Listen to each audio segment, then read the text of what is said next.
بسم الله الرحمن الرحيم والفجر وليال عشر والشفع والوتر والليل إذا يسر هل في ذلك قسم لذي حجر ألم تر كيف فعل ربك بعاد إرم ذات العماد التي لم يخلق مثلها في البلاد وثمود الذين جابوا الصخر بالواد وفرعون ذي الأوتاد الذين طغوا في البلاد فأكثروا فيها الفساد فصب عليهم ربك سوط عذاب إن ربك لبالمرصاد فأما الإنسان إذا ما ابتلاه ربه فأكرمه ونعمه فيقول ربي أكرمن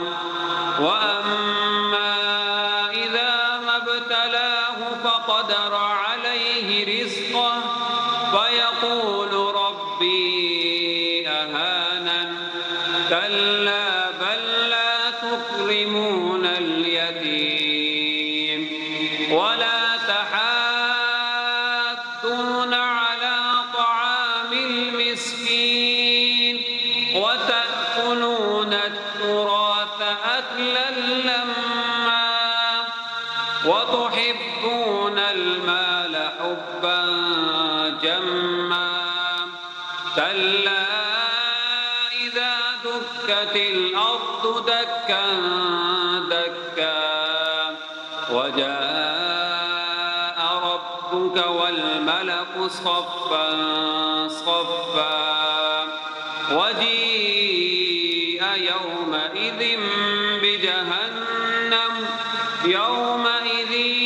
يتذكر الإنسان وأنى له الذكرى يقول يا ليتني قدمت لحياتي فيومئذ لا يعذب عذابه أحد ولا يوثق وثاقه أحد يا أيتها النفس المطمئنة ارجعي إلى ربك راضية مرضية فادخلي في عبادي وادخلي جنتي